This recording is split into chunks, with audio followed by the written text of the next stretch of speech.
of disaster has been extended.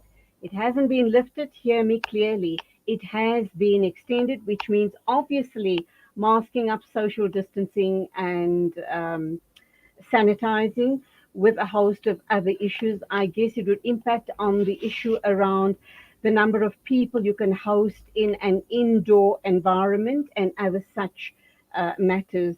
But we will bring that to you possibly a little later on in the show or in tomorrow's show. And please stay with me. I will be overrunning on the show this morning. We will be taking Shakil Qureshi at 10 o'clock. He'll be talking about the 3-year anniversary of the Christchurch mosque terror attacks in New Zealand. All of that and more coming up. But right now, we're going to be talking about something that's been going crazy on social media and all other platforms. It's the story of Hello Darlings and Taz Musa, who has obviously scammed hundreds of people out of their holiday money. She's made huge promises which she hasn't kept. And in the process, we understand a lot of social media influencers have also gained monetarily and otherwise.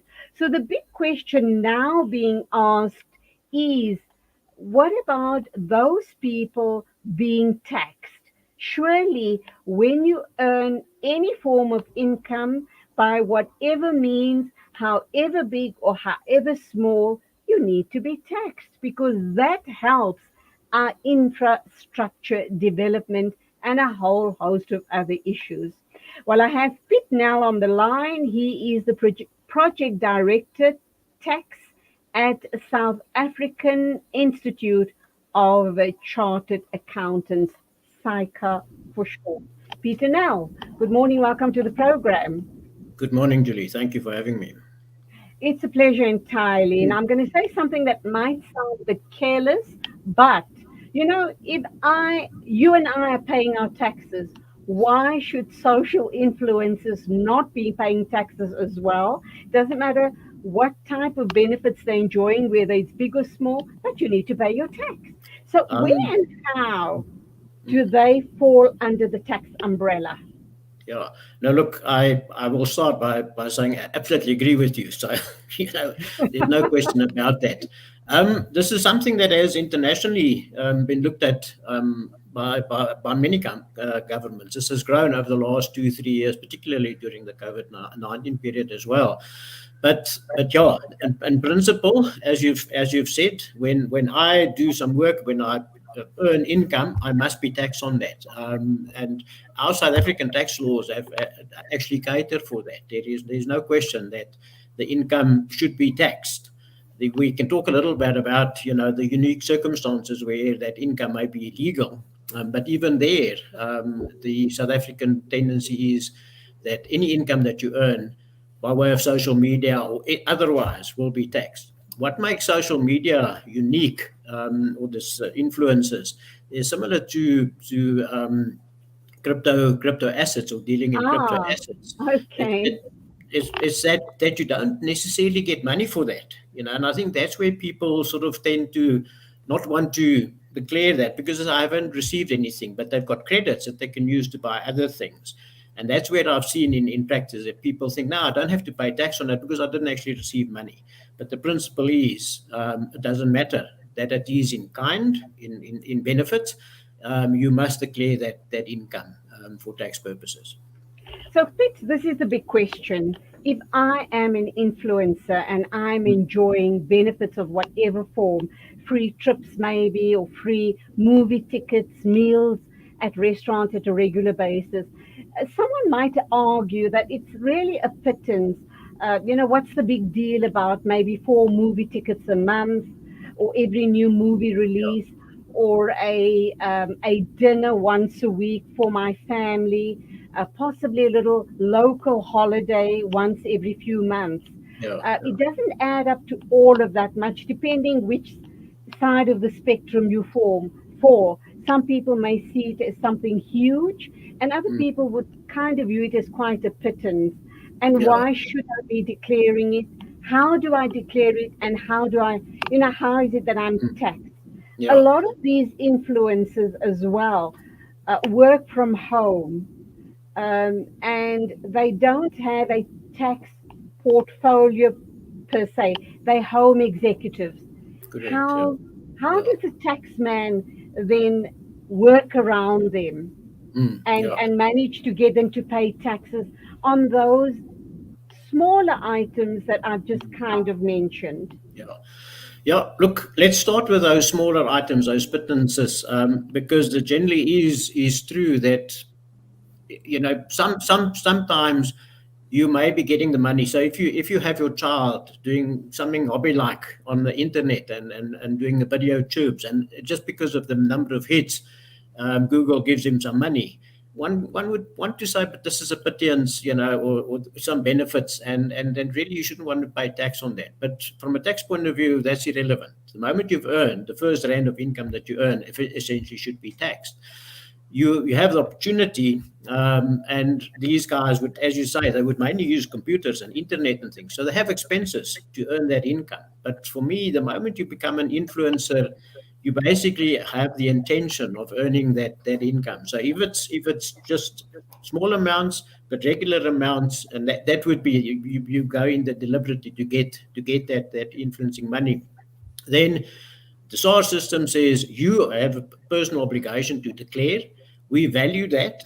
So whatever the holiday or the movie ticket is, what is the market value of that? And it's easy to determine. You know exactly what that is, and that those amounts you must declare. Of course, you'll be able to make the deduction for your study, internet, your computer costs, and things that you have, and maybe some. There's some videos involved. Sometimes, it depends on what you're doing and how you're doing the influencing.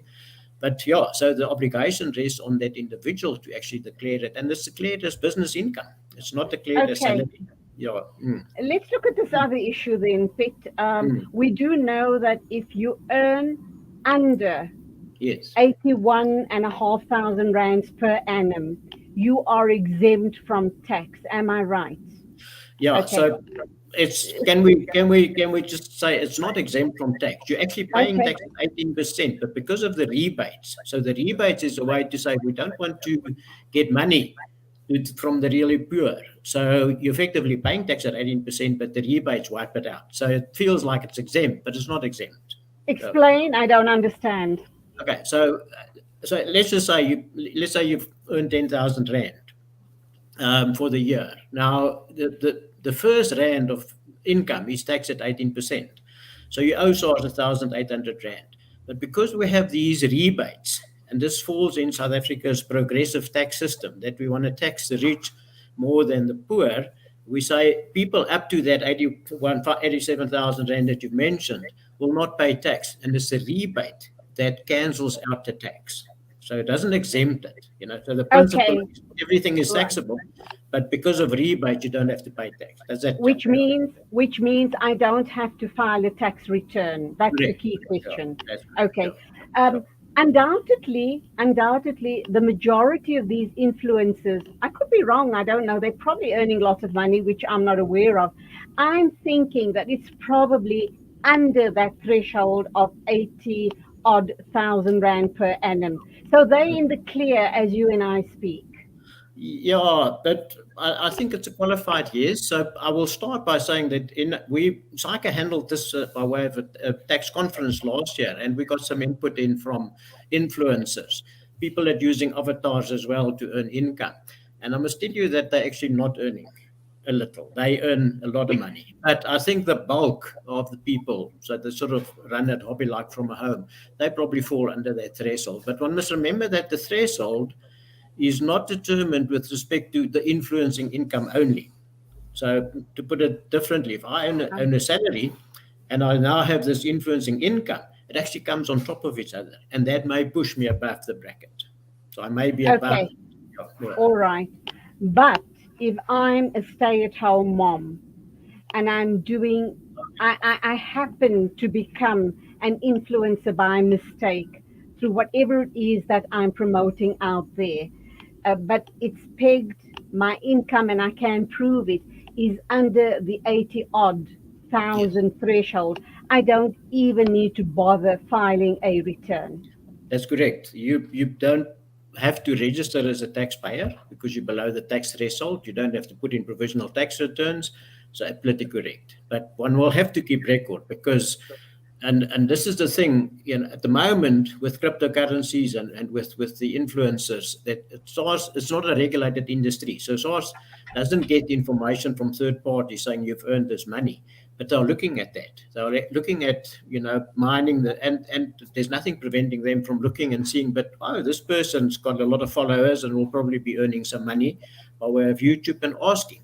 So you definitely have to keep record to be able to prove that you fall below the threshold. So yeah, but absolutely right. Okay, so any other important information you want to share with us before we say goodbye to you this morning? Do's, don'ts, and things that we need to look out to be kind of careful going forward regarding tax returns or tax in general.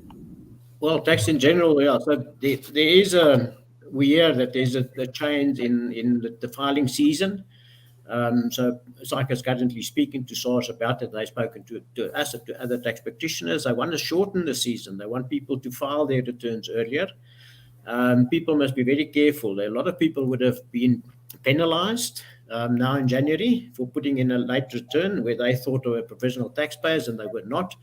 So I would, if you earn additional income, other than just a salary, because if you're just a salary earner and have got medical and pension, then you're okay. You don't have to worry about much. But if you have a bit of business income, which would include this influencer income, just make sure that you understand the new requirements for the filing season coming up this year.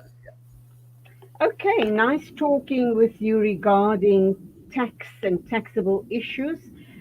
Not something I'm crazy about because it hurts my pocket, but be that is it. Talk Yeah, to you again soon. Thank you indeed for your insights. Have a my pleasure. wonderful day. Same, thank you.